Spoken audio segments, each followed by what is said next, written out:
فاتحہ۔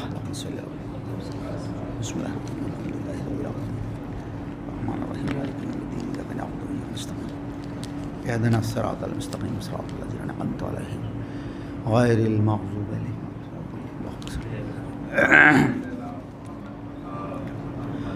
أعوذ بالله من الشيطان اللعين الرجيم.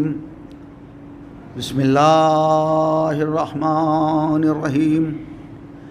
الحمد لله الذي لا يبلغ مدحته القائلون ولا يحصي نعمه العدون ولا يعدي حقه المجتهدون.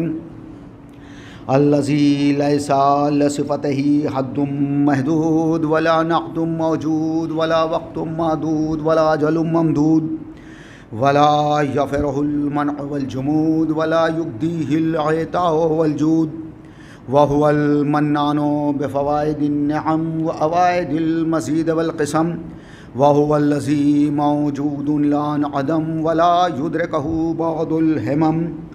والصلاة والسلام على رسوله نبي الرحمة وإمام الأئمة وسراج الأمة المنتخب من طينة الكرم وسلالة المجد الأقدم وأرسله بالدين المشهور والعلم المأثور والكتاب المستور والنور الساطع والضياء اللامع والأمر الصادق وهو نبيه رسول المسدد والمحمود الأحمد والمصطفى الأمجد بالقاسم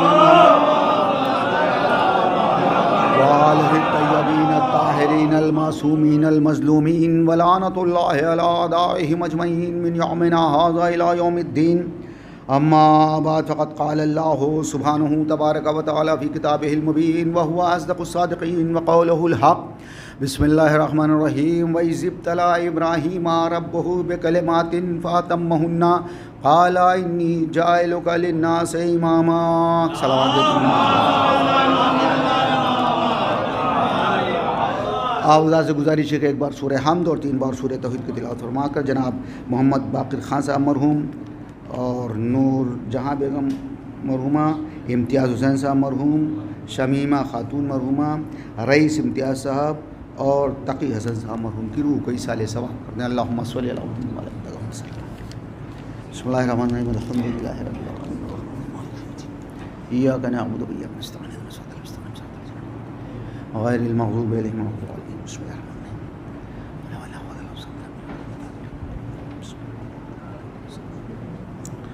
اللهم يلد ولم يولد ولم يكن له كفوا احد. بسم الله الرحمن الرحيم.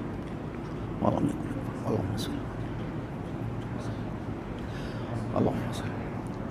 ایک صلوات اور بھیجیے محمد والے محمد.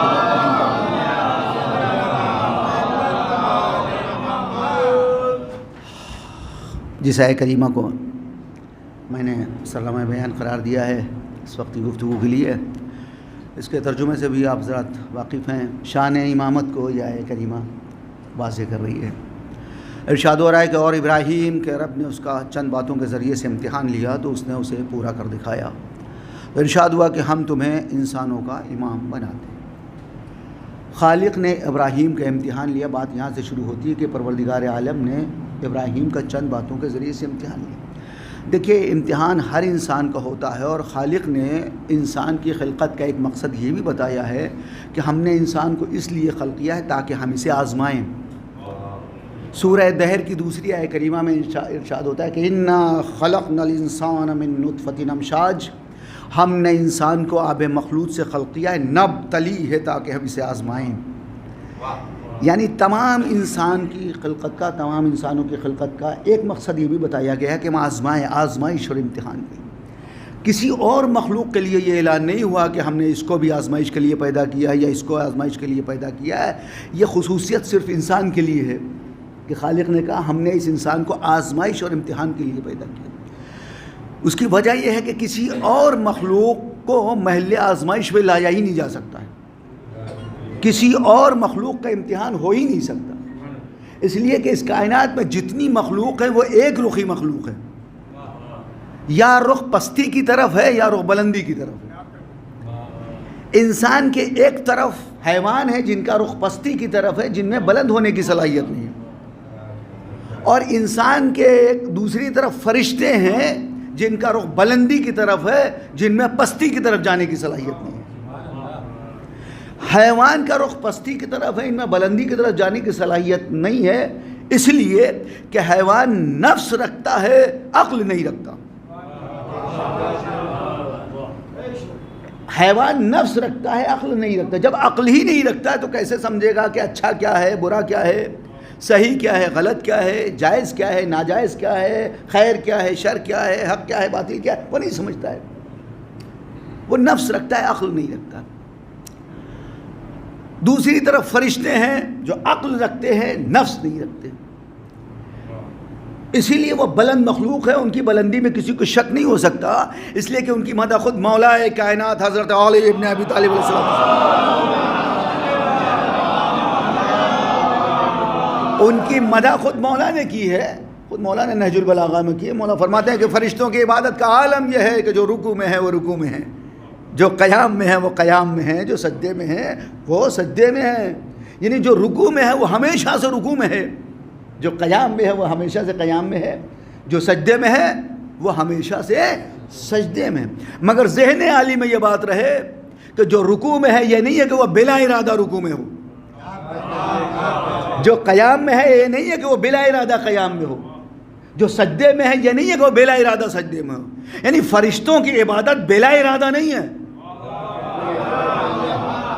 دلیل یہ ہے کہ اگر ان کی عبادت بلا ارادہ ہوتی تو محل پہچان کے رضوان کہیں درزی نہ بن جاتا۔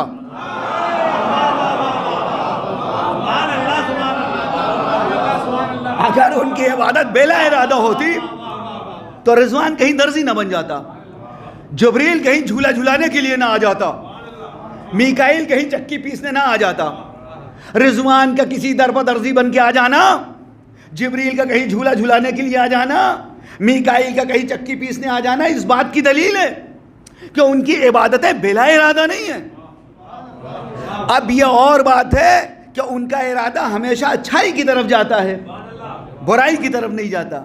کیوں؟ اس لیے کہ فرشتے عقل رکھتے ہیں، نفس نہیں رکھتے، اور جب نفس ہی نہیں رکھتے تو خواہشیں کہاں سے پیدا ہوں گی؟ خواہشیں کہتے ہیں، لہٰذا وہ بلند مخلوق ہے، بلند مخلوق ہے۔ حیوان نفس رکھتا ہے، عقل نہیں رکھتا ہے، اسی لیے وہ سمجھ نہیں سکتا کہ اچھا کیا ہے، برا کیا ہے، وہ سمجھتا ہی نہیں ہے، وہ سمجھتے ہی۔ انسان نفس بھی رکھتا ہے، عقل بھی رکھتا ہے۔ انسان کو خالق میں دونوں چیزیں، انسان نفس بھی رکھتا ہے اور عقل بھی رکھتا ہے۔ شاید اسی وجہ سے یہ لچکدار مخلوق ہے۔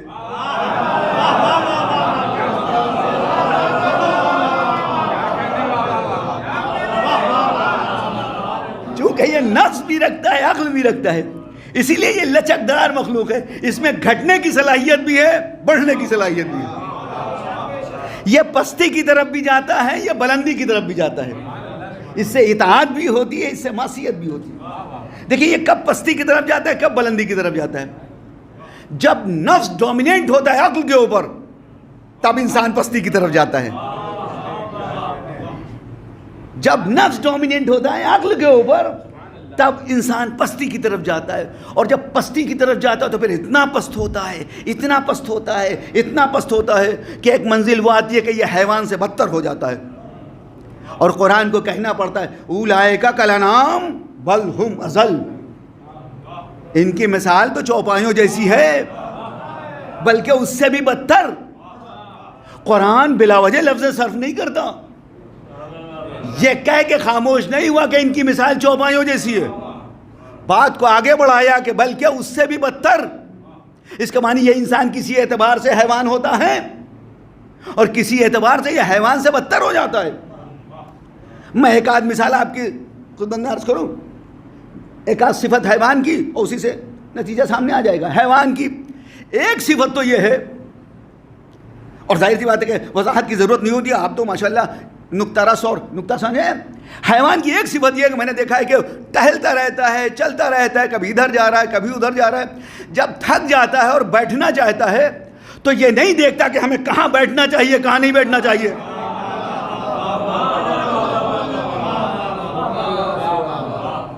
جہاں جگہ پاتا ہے بیٹھ جاتا ہے، وہ یہ نہیں دیکھتا کہ یہ میرے بیٹھنے کی جگہ ہے کہ نہیں، میں اس جگہ کا اہل ہوں کہ نہیں.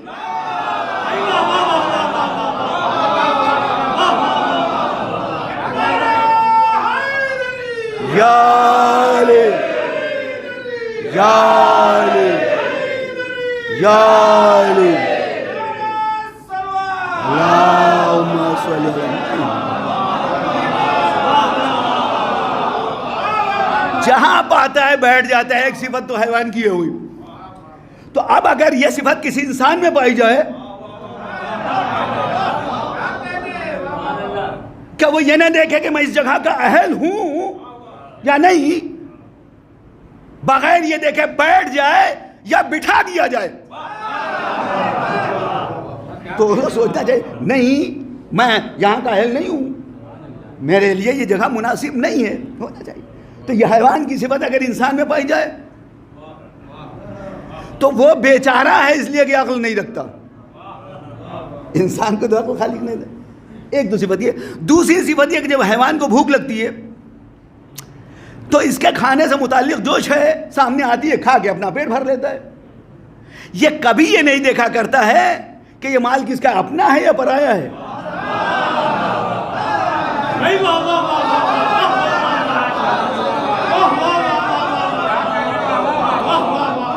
اما اسے جب بھوک لگتی ہے جس کا کھیت پاتا ہے چڑھ جاتا ہے، جس کا باغ پاتا ہے کھا جاتا ہے.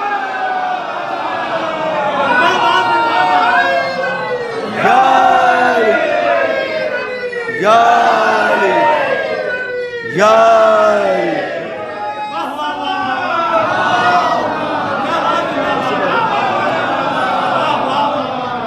یہ نہیں دیکھتا ہی کہ کس کا کھیت کھانا چاہیے کہ نہیں کھانا چاہیے. کھانے سے متعلق جو شے آئی کھا کے اپنا یہ پیٹ بھر دیتا ہے. ہوتا یہ آپ کسی نے اپنے جانور کے لیے چارہ جمع کیا اور کسی دوسرے کے جانور نے آ کے چارہ کھا لیا، اور جس نے چارہ جمع کیا تھا اس نے مارنا شروع کیا ہے، اس نے کھا لیا. دیکھنے والا کہتا ہے کیوں مارتے ہو بے چارے کو؟ میں سارا چارہ کھا گیا پھر بھی بے چارہ ہے. باغ کا باغ کھا گیا اور اس کے بعد بھی بیچارہ ہے. کیوں مارتے ہو بیچارے کو؟ کیوں مارتے ہو بیچارے؟ یہ بیچارہ اسی لیے کہا جاتا ہے کہ صاحب یہ عقل نہیں رکھتا ہے، لہٰذا اب اس کی مذمت تھوڑی ہوتی. لوگ کہتے ہیں کیوں مارتے ہو بیچارے کو؟ یہ بیچارہ اس لیے کہ معلوم ہے حیوان کی ایک صفت یہ کہ پیٹ بھرنے میں یہ جائز اور ناجائز نہیں دیکھا کرتا ہے. اب اگر یہ صفت کسی انسان میں آئے تو اس صفت کے اعتبار سے وہ حیوان ہوا کہ نہیں؟ اس صفت کے اعتبار سے وہ حیوان ہوا. حیوان کی صفت ہے پیٹ بھرنے میں جائز اور ناجائز نہیں دکھتا ہے. یہ صفت کسی انسان میں اگر ہے تو اس صفت کے اعتبار سے وہ حیوان ہوا. لیکن حیوان چونکہ عقل نہیں رکھتا ہے لہذا اسے لوگ کہتے ہیں بیچارہ ہے. مگر یہ انسان تو بیچارہ نہیں ہے، اسے تو خالق نے عقل عطا کی ہے. عقل رکھتے ہوئے بھی اگر یہ جائز اور ناجائز کا خیال نہ رکھے تو نتیجتاً یہ حیوان سے بدتر ہوتا ہے. ایک صلوات بھیجیے محمد و آل محمد.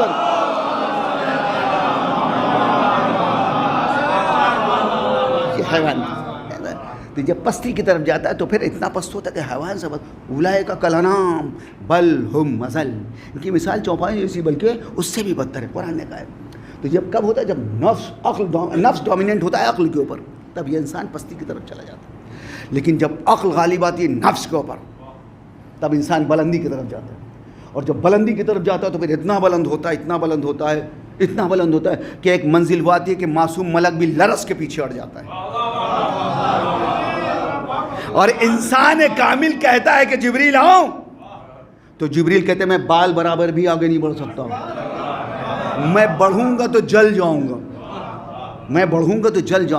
اور یہ انسان ایک کامل آگے بڑھتا ہوا کہاں تک جاتا ہے کون بتائے؟ اس لیے کہ جو ایک ساتھ گیا تھا وہ بھی تو سدرا پر رک گیا. کون بتائے گا کہ انسان کامل کہاں تک گیا؟ کوئی نہیں بتا سکتا. رک گیا جبریل، کہتا ہے میں آگے نہیں بڑھ سکتا، بڑھوں گا تو جل جاؤں گا. جبریل معصوم ہے، رک گیا. میں خاطی انسان ہوں، میں نہیں رکتا.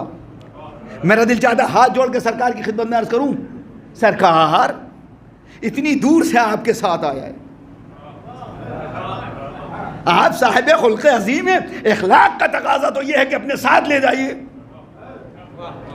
اپنے ساتھ لے جائیے. یہ کون سا اخلاق ہے کہ آپ اتنی دور سے آپ کو لے کے آیا, عمران صاحب مجھے لے کے آئے نور باڑی سے, راستے میں ان کا گھر پڑتا ہے, وہاں اترتے گھر میں چلے جاتے, مجھے چھوڑ دیتے. میں کہتا بھیا یہ کون سی بات ہے, آپ آئیں لے کے آئیں تو کم سے کم ہم کو بھی بٹھا دیجیے, ایک کپ چائے پلا دیجیے ساتھ میں. یہ طریقہ تھوڑی ہوتا راستے میں چھوڑ دے کوئی. اخلاق خلاف اخلاق بات مانی جاتی ہے کہ نہیں مانی جاتی ہے؟ یا رسول اللہ اتنی دور سے آپ کے ساتھ آئے, آپ کو لے کے آیا ہے, آپ نے چھوڑ دیا سدرا پر, رک آگے بڑھ گئے آپ, یہ کون سے اخلاق؟ اپنے ساتھ لے جائیے. ہم نے تو آپ کے وسیع کا یہ اخلاق دیکھا ہے, کوئی اپنا نہیں کوئی غیر ساتھ ہو جاتا اگر تھوڑی دیر کے لیے تو اسے کچھ دور تک پہنچانے جاتے ہیں. اور جب وہ کہتا ہے کہ یا علی آپ کا تو راستہ ادھر ہے, مجھے ادھر جانا ہے, کیا مجھے اچھا نہیں لگا کہ اتنی دیر تک ہم لوگ ساتھ رہے اور ایک دم سے ہم تمہیں چھوڑ کے الگ ہو جائیں. ہم نے سوچا کچھ دور تک پہنچا دیں. تو یہ تو اخلاق ہے میرے مولا کا. بس آپ صاحب خلق عظیم, آپ نے چھوڑ دیا سدرا پر, آپ آگے بڑھ گئے. جبریل کو اپنے ساتھ لے جائیے. عرض کرتا ہوں عجب نہیں پیغمبر اسلام جواب دے, نادان تو نے میرے کہنے پر غور نہیں کیا, تو نے دیکھا نہیں میں نے کہا ہے جبریل سے آؤ جبریل. یہ اخلاقی کے تقاضے کے بنا پر میں نے کہا کہ آؤ جبریل, ورنہ اگر جبریل اپنی حد پہچانتا ہے تو کیا مجھے جبریل کی حد نہیں معلوم؟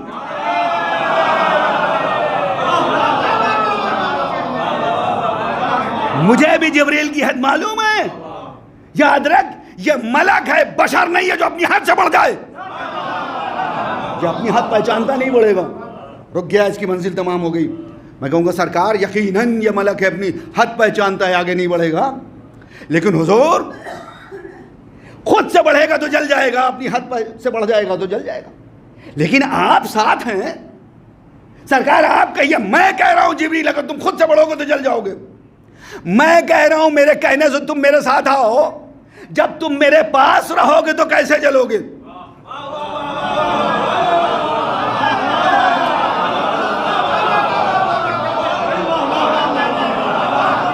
تم تو میرے پاس رہو گے, میرے قریب رہو گے تو کیسے جلو گے بھائی؟ عجب نہیں پیغمبر اسلام جواب دے, نادان میں دنیا کو یہی بتانا چاہتا ہوں جو اپنی حد سے بڑھ جائے گا وہ میرے پاس رہ کے بھی جلنے سے بچ نہیں سکتا.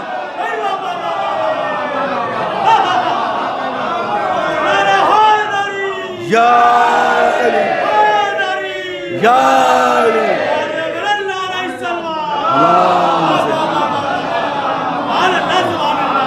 انسان کہاں تک جاتا ہے انسان کامل کون بتائیں؟ عقل غالب آتی ہے نفس کو اوپر, تب انسان بلندی کی طرف جاتا ہے. اب بلند ہوتا ہے, مجھے تو موضوع مکمل کرنا ہی تو بات نکلے نہ بلند ہوتا ہے. معلوم ہے انسان میں گھٹنے کی صلاحیت بھی ہے, انسان میں بڑھنے کی صلاحیت بھی ہے. یہ انسان اپنی شخصیت کا معمار خود ہے, جیسا چاہے اپنے کو بنا لے.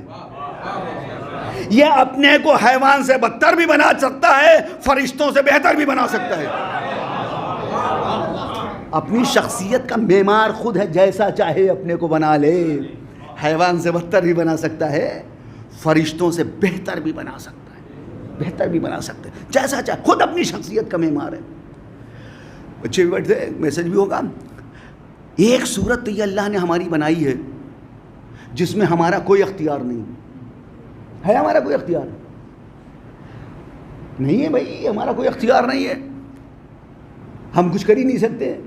ہم چاہتے کہ مثلا ہم خوبصورت ہوتے, گورے ہوتے, ہمارا رنگ گورا ہوتا تو ہمارے اختیار میں نہیں.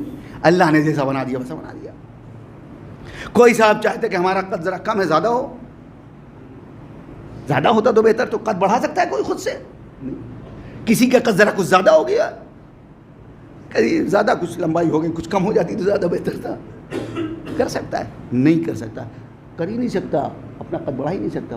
اچھا یہ جو چہرہ بنایا خالق نے, اس میں کسی کا دخل ہے؟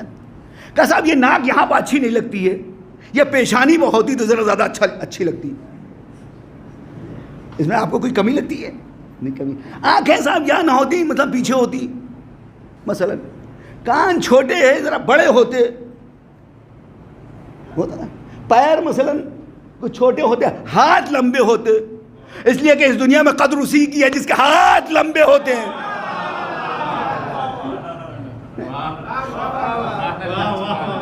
اچھا جیسا یہ انسان چاہتے ہیں آپ ایسا کاغذ پہ ذرا پینسل لے کے بیٹھیے, اسکیچ کیجیے.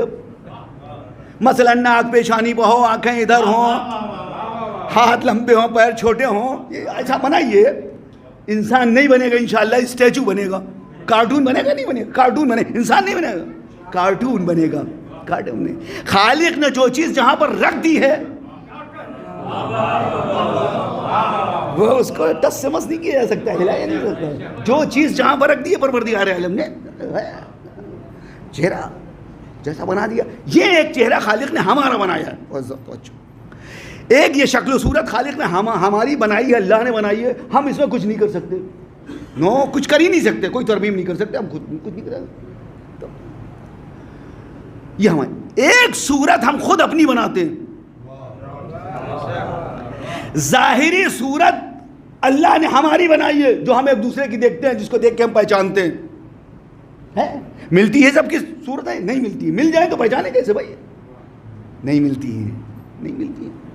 یہ خالق نے کہا ظاہری صورت ہم بنائے دیتے ہیں, باطنی صورت اپنی تم بنا لو. ظاہری صورت خالق نے بنائی ہے, باطنی صورت ہم بناتے ہیں. باطنی صورت بنتی ہے اخلاق اور کردار سے.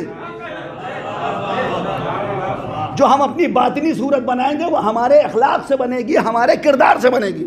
جیسا ہمارا اخلاق, جیسا ہمارا کردار, ویسی صورت ہماری باطنی بنے گی. باطنی صورت ہم بناتے ہیں اپنی.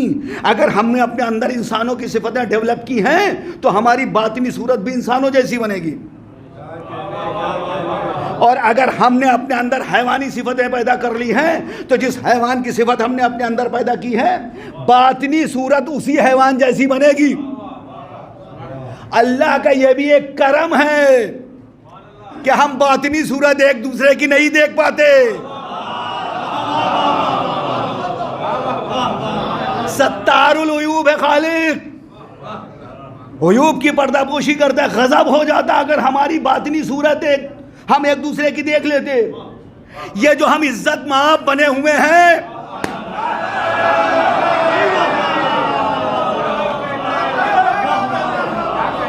اب آپ باطنی صورت دیکھ لیتے تو سلام و کلام بند ہو جاتا.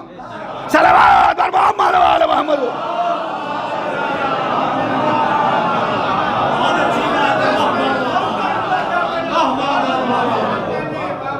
کرم ہے پروردگار کا, باطنی صورت نہیں دیکھ پاتے ہم ایک دوسرے کی. نہیں وہ بنتا ہے کردار سے, وہ بنتی ہے اخلاق سے, باطنی صورت بنتی ہے, ہم ایک دوسرے کی نہیں بنتے. اور جو صورت ہم یہاں بنائیں گے, اختیار کریں گے, اسی صورت میں ہم اٹھائے جائیں گے. اگر انسانی صورت بنائی ہے, باطنی صورت بھی انسانی ہے, تو انسانی صورت میں اٹھائے جائیں گے. اور اگر حیوانی صفتیں ڈیولپ کی ہیں تو حیوانی صورت میں ہم اٹھائے جائیں گے. ایک لفظ عرض کروں, یقیناً اہل بیت ہماری شفاعت کے لیے کافی ہیں, مگر انہوں نے انسانوں کی شفاعت کا وعدہ کیا ہے, حیوانوں کی شفاعت کریں.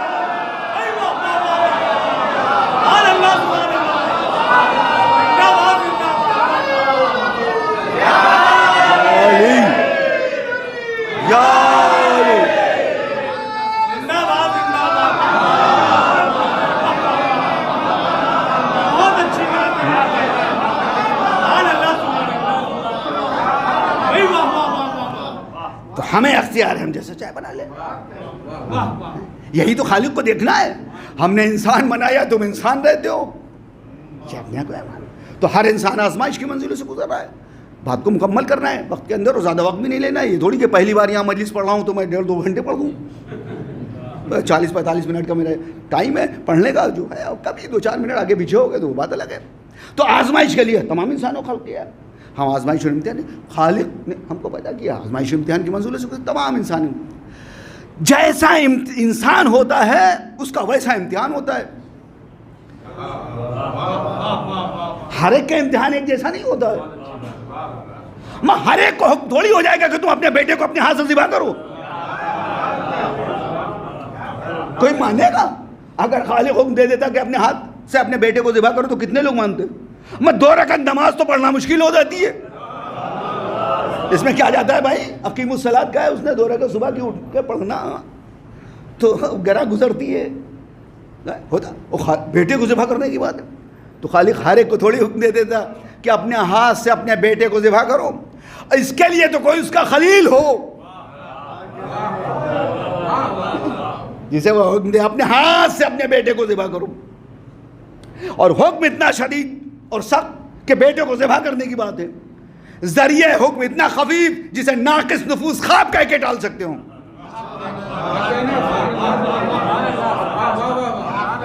اب بھائی لوگ یہی کہتے ہیں خواب دیکھا تھا، بھائی خواب دیکھا تھا، خواب تو خواب ہوتا ہے بھائی، حکم تھوڑی ہوتا، خواب ہوا تھا خواب۔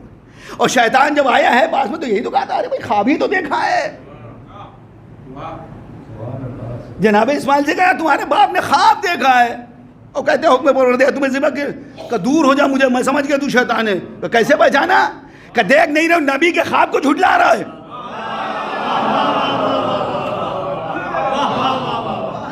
تو اتنا سخت ہو مگر ذریعہ ہو کیا ہے؟ خواب کے ذریعے سے جناب ابراہیم نے یہی تو کہا ہے، بیٹا میں برابر خواب دیکھ رہا ہوں کہ تمہیں اپنے ہاتھ سے ذبح کر رہا ہوں۔ اسماعیل سے یہی تو کہا تھا، لیکن جناب اسماعیل نے جہاں سے جواب شروع کیا لفظیں بدل دی۔ یہ نہیں کہا بابا جان جو آپ خواب دیکھ رہے ہیں اس پر عمل کیجئے، نو یہ نہیں کہا ہے کہ جو حکم پروردگار ہے اس پر عمل کیجئے۔ یہ کہہ کہ جناب اسماعیل نے دنیا کو بتایا نبی کا خواب خواب نہیں ہوتا، حقیقت ہوا کرتی ہے۔ جناب ابراہیم اسماعیل کو منزل ذبح میں لے آئے، لٹا دیا، چھری چلا دی، اب خالق کو بچانا مقصود تھا، کام اور کچھ لینا تھے، بچا لیا، لیکن یہ تو کامیاب ہوئے۔ ہر ایک کو خالق حکم نہیں دے گا کہ آگ کے سمندر میں چلے جاؤ، نہیں، ہر ایک کو تھوڑی ہوگا، اپنے دوست کو حکم دے گا، جبھی تو علامہ اقبال کہیں گے کہ بے خطر کود پڑا آتش نمرود میں عشق، ہر آدمی تھوڑی کود جائے گا، آگ سمندر ایک دو۔ یہ بتائیے ایک انسان کو جلانے کے لیے کتنی آگ چاہیے؟ من 2 من لکڑی ہوتی کافی رہتی ہے، وہاں باطل کا استراحت دیکھیے، اور جمع ہو جائے لکڑی، اور آ جائے، اتنی آگ تیار کر لی کہ اب پھینکنے کون جائے اس کے قریب؟ ابھی خدا صاحب بھی ڈرے ہوئے کہ پھینکنے کون جائے، کیسے ابراہیم کو آگ میں ڈالا جائے، منجنیق میں رکھ کے پھینکا گیا، برابر سنتے نہیں میں نہیں منجنیق گھما کے چکر دے کے پھینکا گیا۔ جناب ابراہیم فضا میں، فرشتوں میں ایک ہلچل، معبود تیرا ایک دوست، ایک خلیل، ایک تیرا فرما بردار بندہ ہے، وہ بھی آگ میں جا رہا ہے، معبود کہ جاؤ تمہاری مدد، اگر بولے قبول کرے تو جاؤ مدد کرو، کرنا چاہتے ہو تو جاؤ مدد کرو۔ آئے جناب جبریل کہتے خلیل خدا کوئی حاجت ہے؟ کہ حاجت تو ہے مگر تم سے نہیں ہے، کہ جس سے اس سے کہیے، کہ جس سے ہے اس سے کہنے کی ضرورت نہیں ہے، اس سے کہنے کی ضرورت۔ ایک لفظ عرض کرنا چاہتا ہوں آپ کی خدمت میں، جناب ابراہیم جب منجنیق میں رکھ کے پھینکے گئے ہیں آگ کے سمندر کی طرف تو ان کا ہاتھ قابو میں ہے، پیر قابو میں ہے، جسم قابو میں ہے؟ نہیں بھائی، نہیں قابو میں بھائی، جب پھینک دیے کہ چکر دے کے راؤنڈ کر کے دے کے پھینکے گئے ہیں تو نہ ہاتھ قابو میں ہے، نہ پیر قابو میں ہے، نہ جسم قابو میں ہے، مگر جواب سن کے اندازہ ہوتا ہے کہ دماغ پھر بھی قابو میں ہے۔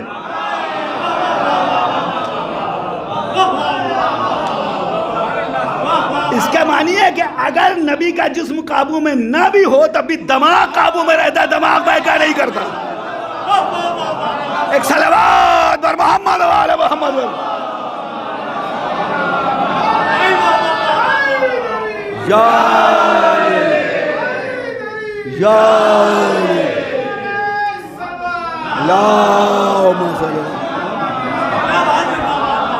کتنا صحیح جواب دی جناب، پھینک دیے گئے، خالق نے بچا لیا، بچانا تھا مقصد، امتحان میں کامیاب ہو گئے۔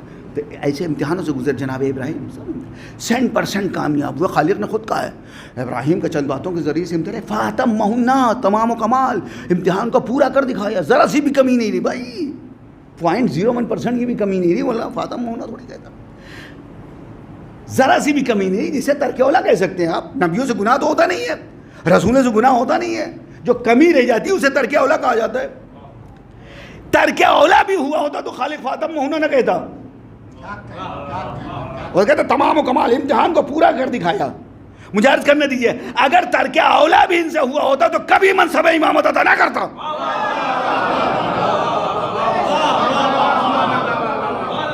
اس لیے کہ نبیوں سے ترک اولا ممکن ہے رسولوں سے ترک اولا ممکن ہے، لیکن جہاں سے منصب امامت شروع ہوگا نو ملتا ہی نا بھئی. ہر نبی امتحان کی منزلوں سے گزرا ہے اور کامیاب بھی ہوا ہے، لیکن وہاں کچھ نہ کچھ کمی رہ گئی جسے ترک اولا سے تعبیر کر سکتے ہیں. ابراہیم اس حد تک کامیاب ہوئے کہ ان سے ترک اولا بھی نہیں ہوا. تب خالق نے کہا تمہیں انسانوں کا امام بنا دے. اس کو یوں عرض کروں آپ کی خدمت میں کہ دنیا میں بہت سے ایگزام ہوتے ہیں، امتحان ہوتے ہیں، جس کا میرٹ میں سب سے اوپر نام ہوتا ہے، جو ٹاپ کرتا ہے، صرف اس کا رزلٹ ہی آؤٹ نہیں ہوتا، بہت سے انعامات بھی ملتے ہیں. کوئی اسکالرشپ ہو، کوئی میڈل ہو، کوئی یہ امتحان انعام بھی ملتا ہے. ہر نبی امتحان کی منزل سے گزرا اور کامیاب بھی ہوا، لیکن جیسی نمایاں کامیابی جناب ابراہیم نے حاصل کی کسی نبی نے حاصل نہیں کی. گویا میرٹ میں سب سے اوپر نام ہے جناب ابراہیم کا. تو جب میرٹ میں سب سے اوپر نام ہے اس کے خلیل کا، تو کیا اللہ صرف رزلٹ آؤٹ کرے، کوئی انعام نہ دے؟ لہذا فاتمہن کہہ کے رزلٹ آؤٹ کیا، منصب امامت بطور انعام عطا کیا ہے. اب جو لوگ کہتے ہیں کہ منصب امامت، ارے صاحب وہ تو منصب امامت کوئی معمولی منصب ہے؟ ایک نبی، ایک رسول، ایک صاحب شریعت پیغمبر، ایک اللہ کا خلیل امتحانوں کی منزلوں سے گزرتا ہے، جب کامیاب ہو جاتا ہے 100% کامیابی، تو خالق کہتا ہے ہم تمہیں انسانوں کا امام بناتے ہیں، بس انسانوں کا امام بناتے ہیں. اب میں آپ سے پوچھتا ہوں، یہ بتائیے اتنی کامیابی کے بعد، ایسی کامیابی کے بعد جناب ابراہیم کو منصب ملا تو کیا؟ امامت کا منصب، مگر انسانوں کے امام بنائے گئے. اتنی کامیابی کے بعد امام بھی بنائے گئے تو انسانوں کے بنائے گئے، کائنات کے امام نہیں بنائے گئے. اب جو ذات ان سے افضل ہوگی وہ کیا صرف انسانوں کے، وہ کائنات کا امام ہوگا. جو ان سے افضل ہوگا، ان سے بہتر ہوگا، وہ کائنات کا امام ہوگا. ان سے افضل کون؟ جناب ختمی مرتبات، فخر الانبیاء، خیر الورا، شمس الضحیٰ، صاحب الاولاق، ختم المرسلین، رحمت للعالمین، جناب محمد مصطفیٰ صلی اللہ علیہ وسلم. تو اب اگر ابراہیم انسانوں کے امام ہے تو سرکار دو عالم کائنات کے امام ہیں، انسانوں کے صرف نہیں ہیں. ان کے پاس 3 منصب ہے تو ہمارے رسول کے پاس بھی 3 منصب ہیں، ورنہ کہ ابراہیم افضل ہوں گے، افضل الانبیاء ہمارے رسول کیسے ہوں گے؟ تینوں منصب ہمارے رسول کے پاس. ابراہیم، بلکہ کہنے دیجیے ابراہیم تو صرف نبی، ہمارا رسول سید الانبیاء ہے. ابراہیم صرف رسول ہے، ہمارا رسول سید المرسلین ہے. ابراہیم انسانوں کے امام ہے اور ہمارا رسول کائنات کا امام ہے. کائنات کا امام ہے، کائنات کا. اچھا، اب رسول کے پاس 3 منصب ہے، نبوت، رسالت اور امامت. نبوت پیغمبر اسلام پر ختم ہوئی ہے، آخری نبی ہیں. آپ نے فرمایا لا نبی آبادی، میرے بعد کوئی نبی نہیں ہوگا. رسالت پیغمبر اسلام پر ختم ہوئی ہے، نبوت اور رسالت ختم ہو گئی. ایک منصب ابھی اور بچا کہ نہیں؟ امامت کے ختم ہونے کا اعلان تو ہوا نہیں، لہذا امامت کا منصب پیغمبر اسلام کے پاس باقی ہے. تو جب امامت کا منصب باقی ہے تو اب جو پیغمبر اسلام کا جانشین ہوگا وہ کیا کہلائے گا؟ سرکار دو عالم کو جو جانشین ہوگا کیا کہلائے گا؟ نبی تھوڑی کہلائے گا، نبوت ختم ہو گئی. رسول تھوڑی کہلائے گا، رسالت ختم ہو گئی، منصب امامت باقی ہے. تو اب جو رسول کا جانشین ہوگا وہ امام کہلائے گا، اور جس طرح رسول کائنات کا امام ہے اسی طرح ان کا جانشین مولا کائنات ہوگا. ایک صلوات بر محمد و آل محمد. مولا کائنات، ان کا جانشین مولا کائنات کا امام ہوا ہے. ہمارا رسول کائنات کے امام ہے، اسی لیے جب ان کی بات ہوتی ہے تو انسانوں تک نہیں رہتی ہے. وَمَا أَرْسَلْنَاكَ إِلَّا رَحْمَةً لِّلْعَالَمِينَ، نہیں بھیجا مگر عالمین کے لیے رحمت بنا. تبارک الذی نزل الفرقان علی عبدہ لیکون للعالمین نذیرا. بابرکت ہے وہ ذات جس نے اپنے آپ پر فرقان نازل کیا تاکہ وہ عالمین کے لیے نذیر قرار پائے. تو وہ عالمین کے لیے ہیں، کائنات کے امام ہیں. تو جب وہ کائنات کے امام ہے تو جو ان کا جانشین ہوگا وہ مولا کائنات ہوگا. اور جس طرح پیغمبر اسلام تمام انبیاء سے افضل ہیں، اسی طرح ان کا جانشین بھی رسول کے بعد تمام انبیاء سے افضل ہوگا، تمام انبیاء سے افضل ہوگا. 12 جانشین ہیں پیغمبر اسلام کے. امامت کا سلسلہ آخری امام تک جاتا ہے، 12 امام ہے. خود سرکار دو عالم نے فرمایا تھا میرے 12 جانشین ہوں گے. تو 12 جانشین اور سب کے سب رسول کے بعد تمام انبیاء سے افضل ہیں. اس لیے کہ افضل الانبیاء کے جانشین ہیں، لہذا سب کے سب ہیں. 12 جانشین فرمائے تھے، 12 جانشین ہیں، 12 امام. ہمارے تو کسی بچے سے بھی پوچھ لے کوئی، 12 اماموں کے نام سب کو یاد ہے. اچھا یہ سب مانتے ہیں کہ حضور نے فرمایا تھا کہ میرے آخر کلام میں حضور نے فرمایا تھا میرے بعد میرے 12 جانشینوں کے، یہ سب مانتے ہیں، متفق علیہ حدیث ہے. لیکن اگر کسی سے ذرا نام پوچھیے کہ یہ 12 جانشینوں کے نام بتا دیجیے تو کتنوں کو یاد ہو گئے؟ مجھے تو نہیں معلوم. علامہ حلی کے زمانے کا واقعہ ہے، کوئی حاکم تھا، اس نے کہا بھائی کیا اتنے فرقوں میں لوگ بڑھ گئے ہیں، یہ اختلاف ختم کیوں نہیں ہوتا؟ اور اس نے تمام علماء کو جمع کیا، تمام فرقے جو علماء کو جمع کیا، کوئی تاریخ معین کی کہ اس تاریخ سب جمع ہو، آپس میں بحث کریں اور اس مسئلے کو ختم کریں. یہ اختلاف کا ہے کہ بھائی سب ایک رسول کا امتی ہے، سب کو ایک ہونا چاہیے. تمام فرقے جو علماء جمع کیے گئے، علامہ حلی بھی تشریف لے گئے شیعوں کی طرف سے، یہ گئے وہاں جا کے بیٹھے، سب جمع ہو گئے. تو وہ کہتا کہ بھئی ہم نے تم لوگوں کو اس لیے بلایا کہ تمہارے جو اختلافات ہیں ختم ہو. یہ کیوں آپس میں بٹے ہوئے ہوتی ہے 70 فرقوں میں؟ سب کو ایک ہونا چاہیے، بحث کر لو تم لوگ. تو علامہ حلی کہتے کہ روائے کہاں آپ اتنا اپنا وقت ضائع کیجیے گا، قیمتی وقت. بلایا سب کو، میں ایک سوال پوچھے لیتا ہوں، اگر اس پر سب متفق ہو جائیں گے تو میں سمجھتا ہوں کہ مسئلہ ابھی حل ہوا جاتا ہے، یہی حل ہوا. کہنا ہاں جو مسئلہ آج تک حل نہیں ہوا وہ آپ کے ایک سوال سے ہو. ہاں میں ابھی ایک سوال پوچھے لیتا ہوں. پوچھیے کیا یہ جو سب علماء بیٹھے ہیں سب پڑھے لکھے لوگ ہیں نا، علماء ہیں سب، ان سے یہ پوچھے کہ حضور نے فرمایا کہ نہیں سرکار دو عالم نے کہ میرے بعد میرے 12 جانشین ہوں گے؟ سب نے فرمایا ہاں. سب نے کہا ہاں بے شک یہ حضور کی حدیث ہے، حضور نے فرمایا میرے 12 جانشین ہوں گے. کہ سرکار اتنا اور کرم کر دیجئے، یہ سب علماء ہیں، جب انہیں معلوم کہ حضور نے فرمایا کہ میرے بعد میرے 12 جانشین ہوں گے تو ان کو رسول کے 12 جانشینوں کے نام بھی معلوم ہوں گے. اتنا اور کرم کر دیجئے کہ سب کو ایک ایک قلم اور کاغذ دے دیجئے اور ان سے کہہ دیجئے کہ رسول کے 12 جانشینوں کا نام لکھ دیں. حاکم کا حکم تھا، فوراً قلم اور کاغذ. اس نے کہا ماں لاؤ، لائے جائیں قلم اور کاغذ. میں کہوں گا علامہ حلی یہ قلم اور کاغذ منگوا کے کیا کسی وقت کا انتقام لے رہے ہیں؟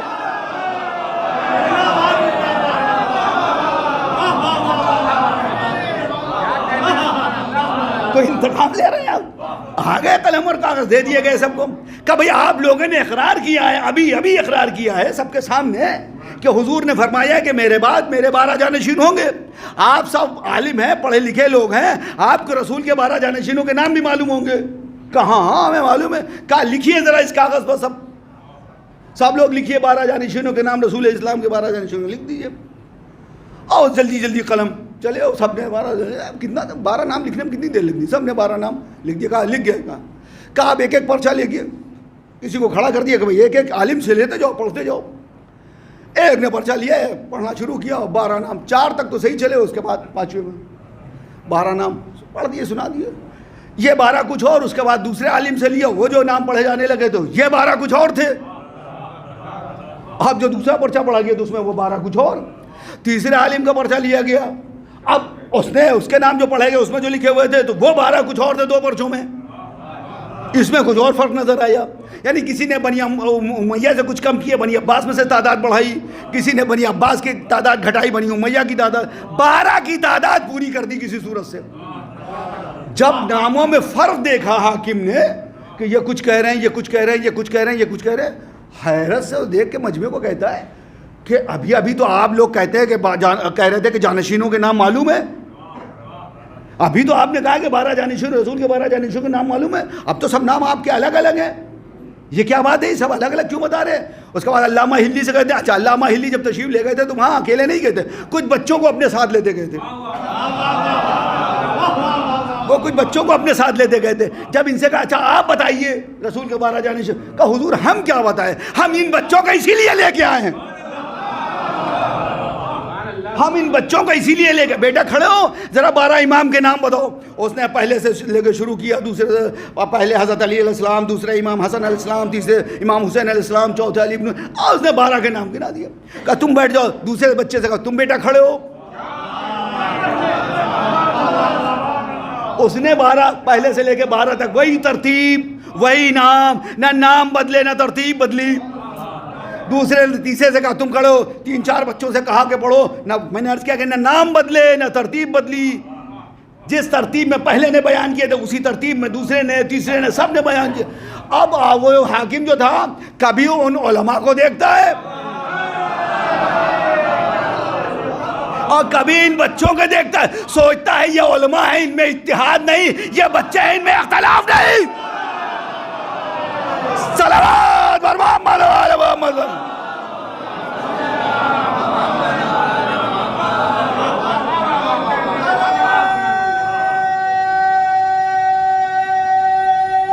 حیدری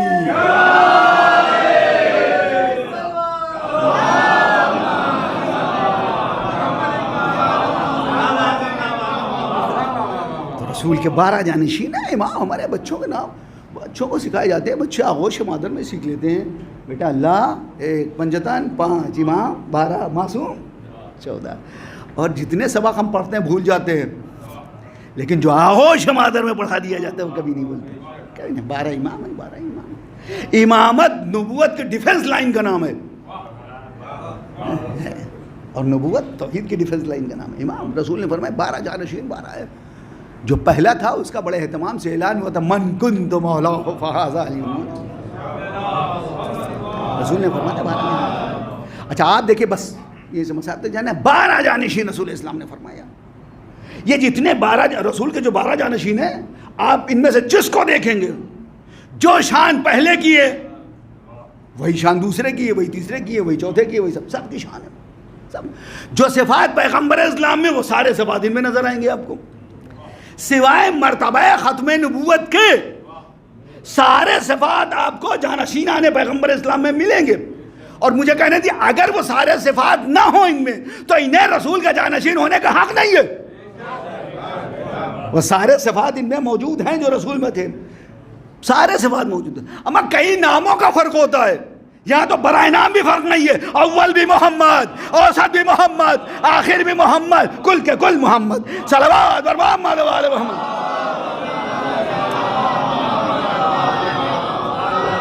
ہر امام ہمارا اپنے وقت کا محمد ہے. کربلا میں یہ حسین پہ پانی بند نہیں ہے, 61 ہجری کے محمد پہ پانی بند ہے. محمد پہ پانی بند ہے. محمد اپنے وقت کے محمد ہیں. اہل بیت رسول سے الگ نہیں ہے. جس بات ہوئی وہ آپ نے فرمایا ہے کہ سب کے سب محمد ہیں, سب کہتے ہیں یہ محمد پر پانی بند ہے. یہ مصائب میں جو مبتلا کیا جا رہا ہے یہ 61 ہجری کے محمد پر. رسول نے فرمایا ان کے لیے مجھ سے, میں ان سے ہوں. حسین منی وانا میرا. یہ نہ ہوتے 61 ہجری میں تو اسلام ہم تک پہنچا ہوتا. جی نہیں, ختم ہو گیا ہوتا, مٹ گیا ہوتا اسلام. اسلام ہم تک پہنچ نہیں سکتا تھا. یہ حسین کی قربانی کے صدقے میں اسلام ہم تک پہنچا ہے. آج لوگ کہتے ہیں کہ صاحب حسین نے بیعت آخر کیوں نہیں کر لی؟ جب سب نے بیعت کر لی تھی تو پھر حسین کو بھی بیعت کر لینا چاہیے تھی. اتنی بڑی قربانی کیوں دی؟ علامہ مودودی کے سامنے بھی ایک آدھ مجلس میں علامہ مودودی سے بھی کسی نے سوال کیا تھا, بڑا عمدہ جواب دیا انہوں نے. ان سے جب بڑی شخصیت ہے بھائی, عالم اسلام کی بڑی شخصیت ہے, تفہیم القرآن تفسیر انہوں نے لکھی ہے علامہ مودودی. جب کسی نے ان سے پوچھا کہ یہ بتائیے کہ آخر جب سب نے بیعت کر لی تھی یزید کی تو حسین نے بیعت کیوں نہیں کی؟ کہ یہ اپنے اپنے سوچنے کا طریقہ ہے, انداز ہے. تم یہ کہتے ہو کہ جب سب نے بیعت کر لی تھی تو حسین نے بیعت کیوں نہیں کی, اور میں یہ کہتا ہوں کہ جب حسین نے بیعت نہیں کی تھی کسی اور نے بیعت کر کیسے لی؟ جب حسین نے بیعت نہیں کی تھی تو کسی اور نے بیعت کر کیسے لی؟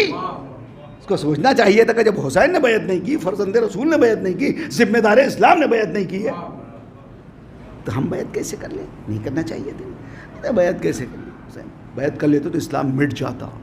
حسین نے بھرا گھر قربان کر کے اسلام کو قیامت تک کے لیے بچا لیا ہے.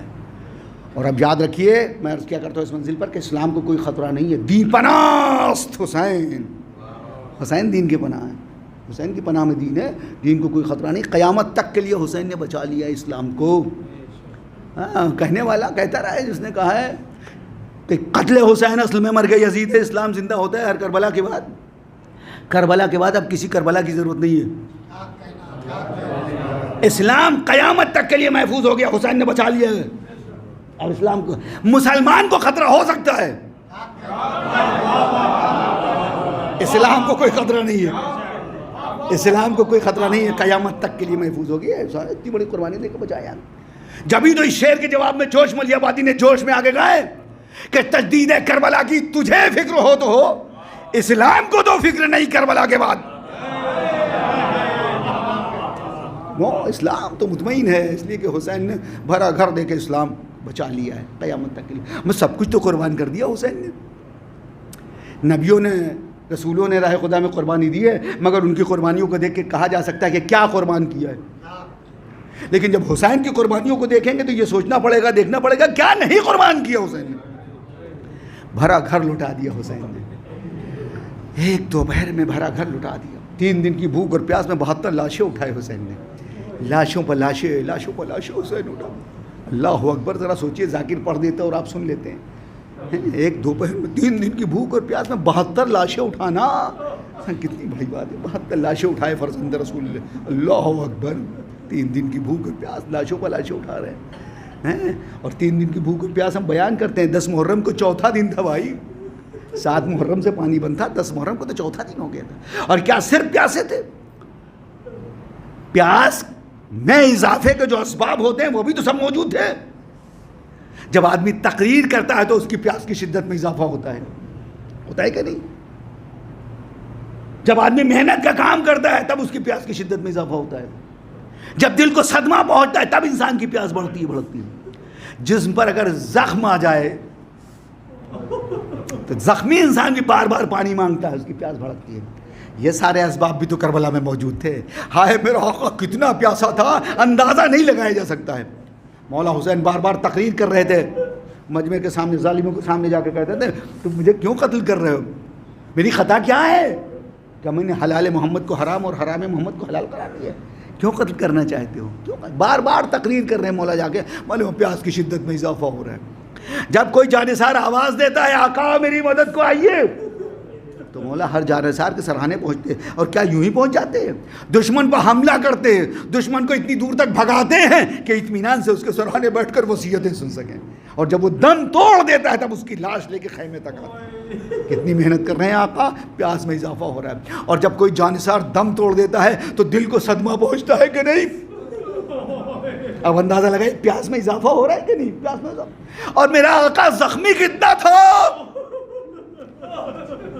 اس کا اندازہ لگانا ہو تو اس سے لگائیے. چوتھے امام فرماتے ہیں جب میرا بابا رخصت آخر کے لیے آیا ہے تو جس پر اتنے تیر لگے تھے کہ میں بابا کو پہچان نہیں سکا، پہچان نہیں سکا، اتنا تیر لگے. اب آپ ذرا سوچیے آقا میرا کتنا پیاسا تھا، کتنا پیاسا تھا، کتنا پیاسا تھا. اندازہ نہیں لگا، اندازہ نہیں لگایا سکتا اتنا پیاسا تھا میرا آقا. اور اتنی پیاس کی شدت میں 72 لاشیں اٹھانے کے بعد ایسا جہاد کیا میرے آقا حسین نے کہ تاریخ میں مثال نہیں ملتی. دنیا سوچتی تھی کہ کیا جنگ کریں گے اب حسین، 3 دن کے بھوکے اور پیاسے 72 لاشیں اٹھائے ہیں حسین نے، کیا جنگ. مگر جیسی جنگ تو فرزند رسول نے کی ہے تاریخ میں مثال نہیں ملتی. بس 1 منٹ کی زحمت مجلس تمام کروں. ثانیہ زہرا کی زبانی سنیے کہ مولا نے جنگ کیسی کی. جب یہ لٹا ہوا قافلہ مدینے پہنچا تو جناب زینب اپنے گھر نہیں گئی،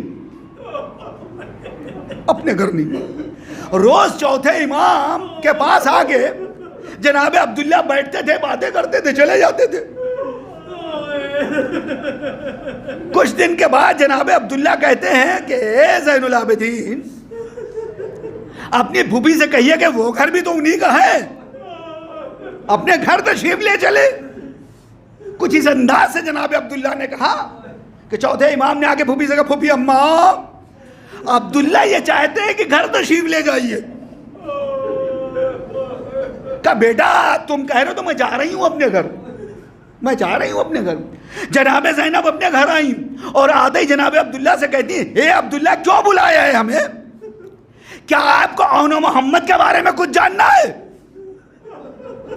کیا آپ جاننا چاہتے ہیں اون محمد کیا ہوئے؟ کہا نہیں شہزادی اس لیے نہیں بلایا ہے، اون محمد کے بارے میں کچھ نہیں پوچھنا ہے. انہیں تو ہم نے بھیجا اس لیے تھا کہ آقا وہ قربان ہو جائیں. کہ پھر کیا جاننا چاہتے، کیوں بلایا ہے؟ کیا یہ جاننا چاہتے ہیں کہ میں درباروں میں کس طرح سے گئی، میں بازاروں میں کس طرح پھرائی گئی؟ جناب عبداللہ کہتے نہیں اس لیے نہیں بلایا شہزادی. کہ پھر کیوں بلایا؟ کہ شہزادی میں تو یہ جاننا چاہتا ہوں کہ میرا آقا 3 دن کی بھوک اور پیاس میں 72 لاشیں اٹھانے کے بعد کربلا میں لڑا کیسے؟ اس نے جنگ کیسی کی؟ اس نے تلوار کی شان کی چلائی؟ بھئی یہ سننا تھا. جناب ثانیہ زہرا کہتی اے عبداللہ کیا پوچھتے ہیں آپ؟ میرا بھائی نے 3 دن کی بھوک اور پیاس میں 72 لاشیں اٹھانے کے بعد بھی اب جو تلوار چلائی تو میرا بھیا کی تلوار چل رہی تھی. دشمن کہہ رہا تھا حسین تلوار روک لو، تمہیں عباس کا واسطہ، تمہیں علی اکبر کا واسطہ، تمہیں قاسم و محمد کا واسطہ. اور میرا بھیا کہتا جاتا تھا ہائے تم نے میرے عباس کے شانے غلب کر دیے، تم نے میرے علی اکبر کے سینے پہ برچھی ماری، تم نے میرے قاسم کو ٹکڑے ٹکڑے کر ڈالا، ہائے تم نے میرے 6 مہینے کے بچے کو بھی نہیں چھوڑا. علی اصغر کو بھی تیرے سے شعبہ کا نشانہ بنائے. الا لعنت اللہ علی القوم الظالمین سیعلم الذین ظلموا ای منقلبون انا للہ و انا الیہ راجعون. اللہم لن قتلت الحسین واصحابہ ربنا تقبل منا انک انت السمیع العلیم. آپ حضرات سے گزارش ہے کہ 1 بار سورہ حمد اور 3 بار سورہ توحید کی تلاوت فرما کر جناب محمد باقر خان صاحب اور نور جہاں بیگم مرحومہ، امتیاز حسین مرحوم، شمیمہ خاتون، رئیس امتیاز اور تقی حسن مرحوم کی روح کی شاد. بسم اللہ الرحمن الرحیم.